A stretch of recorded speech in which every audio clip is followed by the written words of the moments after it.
Hello, Shri Swami Samarth. आज आपण बनवणार आहोत एकदम हेल्दी असं इम्युनिटी बूस्टर. नेहमीपेक्षा वेगळं काहीतरी. हिवाळा असो या उन्हाळा, नेहमी आपल्या शरीराला एकदम एनर्जी देणारा असं एक ज्यूस बनवणार आहोत. तर माझ्याकडे पायनॅपल पडलेलं होतं थोडंसं, तर 1 वाटीचं तेवढं पायनॅपल मी कट करून घेतलेलं आहे आणि 1 ॲपल घेतलेला आहे. ॲपलची साल काढून घ्यायचं आहे आपल्याला आणि छोटे छोटे पिसामध्ये आपल्याला हे कट करून घ्यायचं आहे. कट करून झाल्यानंतर आपल्याला एका मिक्सीच्या भांड्यामध्ये हे ॲड करून घ्यायचं आहे सगळं जे आपल्याला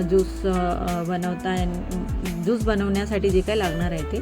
तर मी इथे साखरच्या ऐवजी हे जॅगरी पावडर म्हणजे गुळाचं पावडर आहे हे, तर ते यूज करते.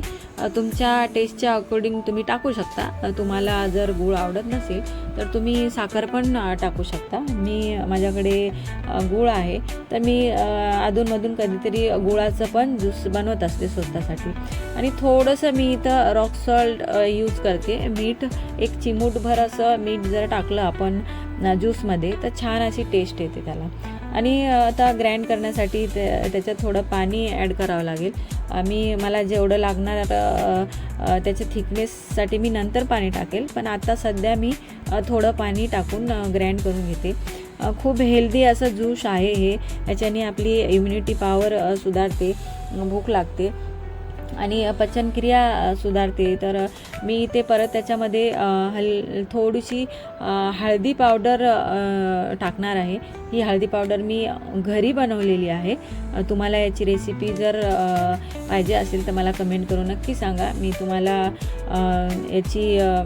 याचा पण व्हिडिओ दाखवेल. थोडीशी हळदी पावडर टाकते कारण हळदी जी आहे ती अँटीबायोटिक आहे. तर या ज्यूसमधून आपल्या पोटामध्ये ती कच्ची जाणार, तर एक चांगलंच आहे. आणि त्याच्याने कच्ची हळदी घेतल्याने आपली स्किन पण सुधारते. तर आपला ज्यूस इथे रेडी झालेला आहे.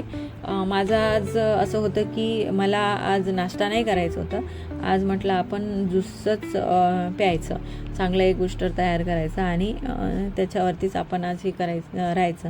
तर मी आज जे ज्यूस माझ्या स्वतःसाठी बनवलं ते शूट केलं आणि तुम्हाला पण मी दाखवले.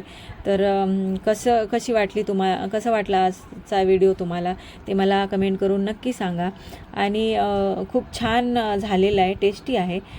कलर पण छान आलेला बघू शकता.